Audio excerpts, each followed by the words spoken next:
മുഖ്യമന്ത്രിയുടെ political secretary P ശശിക്ക് സ്വർണ്ണക്കടത്തിൽ പങ്കുണ്ടെന്നാവർത്തിച്ച് PV അൻവർ MLA. സ്വർണ്ണക്കടത്തും ഹവാല പണവും പിടിച്ചതിലുള്ള അസ്വസ്ഥതയാണ് തനിക്കെന്ന് മുഖ്യമന്ത്രി ആവർത്തിച്ച് പറഞ്ഞുകൊണ്ടിരിക്കുന്നു. ഇക്കാര്യങ്ങൾ മുഖ്യമന്ത്രിക്ക് ബോധ്യപ്പെടേണ്ട സമയം അതിക്രമിച്ചുവെന്നും അൻവർ മാധ്യമങ്ങളോട് പറഞ്ഞു. അതിൽ മുഖ്യമന്ത്രിക്ക് ബന്ധമുണ്ടായി മുഖ്യമന്ത്രി പങ്കുണ്ടെന്നാണ് പറയുന്നത്. ഇല്ല, അതൊന്നും ഞാനിപ്പോൾ പറയുന്നില്ല. അതൊക്കെ അല്ലാതെ കേവല ബുദ്ധിയുള്ള മനുഷ്യന്മാരാണ്. എല്ലാവരും അന്വേഷിക്കട്ടെ, മനസ്സിലാക്കട്ടെ. ഞാൻ പേഴ്സണലായിട്ട് എനിക്ക് അറിവില്ലാത്ത ഒരു കാര്യം ശശിക്ക് എന്തായാലും പങ്കുണ്ട്. ഈ ശശിക്ക് ഇതിൽ ശക്തമായ പങ്കുണ്ട്.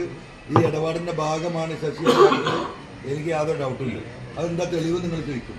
ആ തെളിവ് എന്ന് പറഞ്ഞാൽ കോമൺ സെൻസ്. 3 ചില്ലാനം കൊല്ലം അമ്പകുരം നിർത്താതെ നിർബാധം ഒരു എയർപോർട്ടിലൂടെ ഈ രീതിയിൽ സ്വർണം കടത്തി ഒരു പോലീസ് ഡിപ്പാർട്ട്മെൻറ്റ് കൈകാര്യം ചെയ്യുന്നുണ്ടെങ്കിൽ ഒരു SP ക്ക് മാത്രമേ സാധിക്കില്ല. അത് ADG അജിത് കുമാറുണ്ട്, അജിത് കുമാറിനോടൊപ്പം ഈ ശശിയുണ്ട്.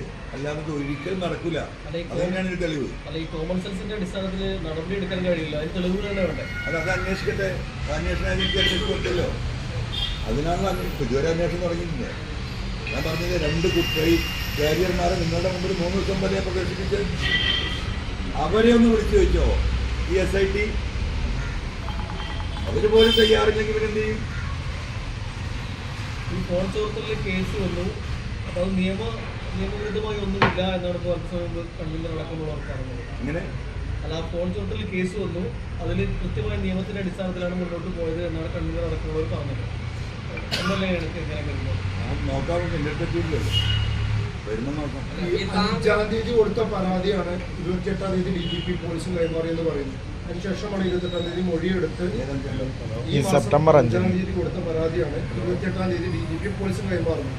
അതിനുശേഷമാണ് ആ കേസിൽ ഇപ്പോൾ കോടതി കേസിൽ വെച്ചത്. അപ്പോൾ PV അൻവർ പാർട്ടിയിൽ നിന്ന് പുറത്താവുകയും പാർട്ടിക്കെതിരെ ആരോപണവും പറഞ്ഞതിന് ശേഷം അതിന് പ്രതികാര നടപടി ആയിട്ട് തന്നെയാണ് ഈ കേസ് എന്ന് തന്നെയാണ് വിചാരിക്കുന്നത്. അത് 100% ഇനിയും ഒരുപാട് കള്ളക്കേസുകൾ വരും. ഇപ്പോൾ നിങ്ങളുടെ പാർട്ടിൻ്റെ കാര്യം പറഞ്ഞില്ലേ, നാട് നീളെ നടക്കില്ലേ പോലീസ് ഈ പറയുന്ന. അവരെ പറഞ്ഞിട്ട് കാര്യമില്ല, അവർക്ക് ഓർഡറല്ലേ. ഇപ്പോൾ റിദാൻ കേസ് തന്നെ നിങ്ങൾ കണ്ടില്ലേ എങ്ങനെയാണ് അട്ടിമറിക്കുന്നത്. SIT അന്വേഷിച്ചുകൊണ്ടിരിക്കുന്ന ഒരു കേസാണ്.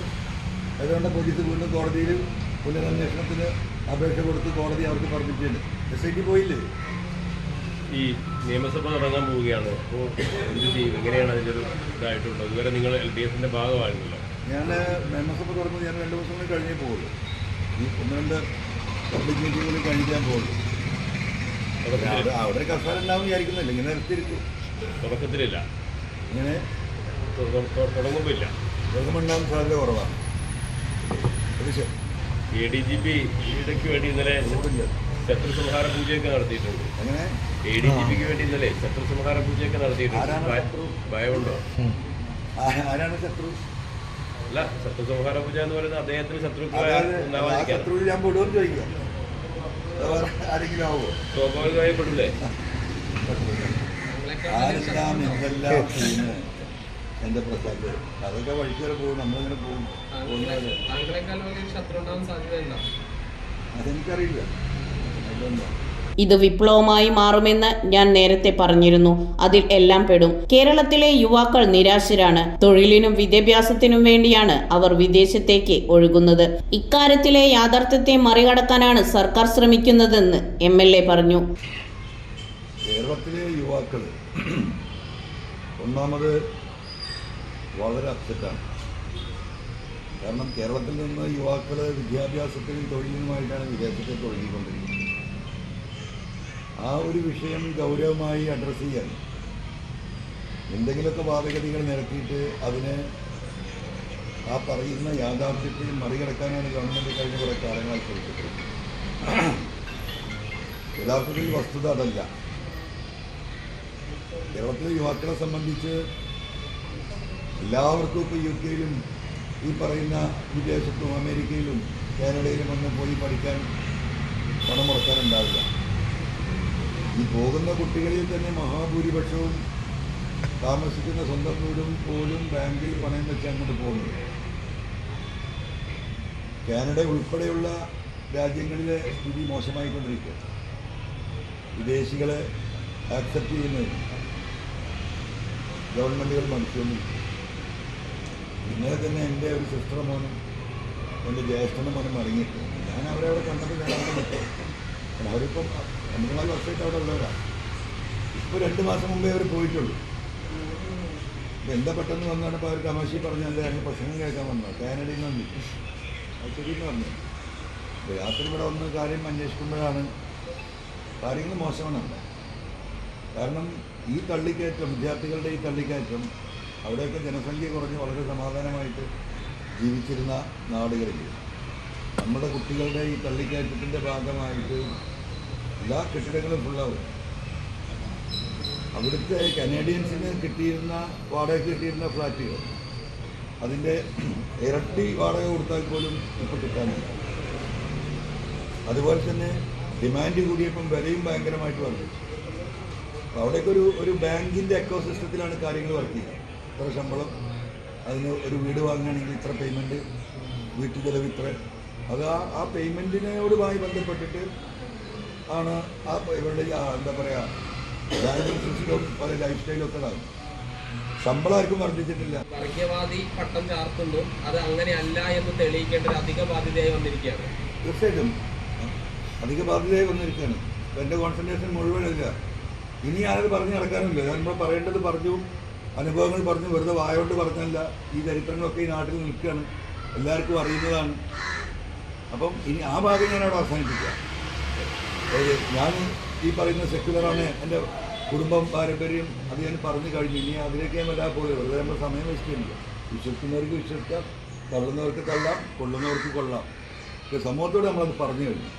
അതായത് രാഷ്ട്രീയ പാർട്ടി രൂപീകരിക്കുന്ന നടക്കുന്ന കാര്യങ്ങൾ ഉണ്ടാകുമെന്ന സൂചനയൊക്കെയായിരുന്നു ഇന്നലെ പറഞ്ഞിരുന്നത്. പക്ഷെ അതിലേക്കൊന്നും അങ്ങനെ കൃത്യമായിട്ട് താങ്കൾ കടന്നില്ല. എന്താണെങ്കിലും ഒരു കൃത്യമായൊരു ചിത്രം വന്നിട്ടില്ലേ മനസ്സിൽ? എന്താണ് ഞാൻ പറഞ്ഞല്ലോ, ഞാൻ അങ്ങനെ ഒറ്റയ്ക്കൊരു രാഷ്ട്രീയ പാർട്ടി ഉണ്ടാക്കി ഞാനോട് പോകുന്നു എന്ന് ജനങ്ങളോട് പറയില്ലല്ലോ പറഞ്ഞു.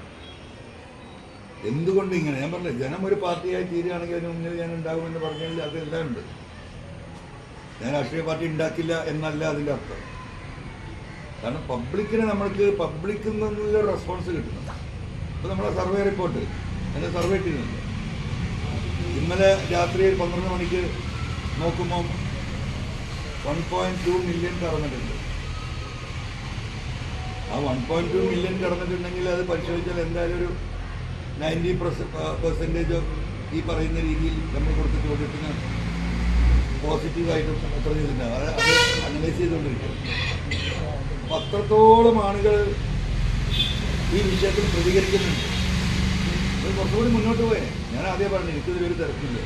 എനിക്കൊരു ലക്ഷ്യം ഉണ്ടെങ്കിലല്ലേ തിരക്കില്ലെങ്കിൽ എനിക്കൊരു ലക്ഷ്യമല്ല, എനിക്കൊരു സ്വാർത്ഥ താല്പര്യം ഉണ്ടെങ്കിലല്ലേ എനിക്ക് ബേജാറാവേണ്ടത്. അങ്ങനെ ഒരു സംഗതി ഇല്ലാത്തടത്തോളം കാലം എന്താ നിങ്ങളൊക്കെ ഇപ്പോൾ എത്ര ദിവസം എൻ്റെ കൂടെ ഉണ്ടാവും? അല്ല ഒരു മിനിറ്റ്, എത്ര ദിവസം നിങ്ങളെ കൂടെ ഉണ്ടാവും? എല്ലാവർക്കും അറിയാലോ. ഇപ്പോൾ ഈ രാവിലെ തൊട്ട് നിങ്ങൾ നിൽക്കുന്നതിൻ്റെ കാരണം എന്താ? ഇപ്പോൾ ഇതിനൊരു റീച്ച് ഉണ്ട്, ആളുകൾ കേൾക്കാൻ താല്പര്യമുണ്ട്. ഇതിങ്ങനെ കുറഞ്ഞ് വരും. ഇത് കല്യാണം കഴിക്കുന്ന പോലെ തന്നെയാണ്. കല്യാണം കഴിക്കുമ്പോൾ അങ്ങനെയാണ്. പിന്നെ എന്താ പറയുക, കല്യാണം കഴിക്കുമ്പോൾ അതിന് ചൊല്ലുണ്ട്, രണ്ടാമത്തെ ചൊല്ല് ഇവിടെ പറയാൻ വയ്യ, മനസ്സിലായില്ലേ? അതുപോലെ തന്നെ ഇപ്പം ഇങ്ങനെ വാരി പുണർന്ന് നിന്നിട്ട് നിൽക്കുകയാണ്. ഈ അടുത്ത സ്റ്റെപ്പിൽ നിങ്ങൾ എന്താ ചെയ്യാന്ന് എനിക്കറിയാം.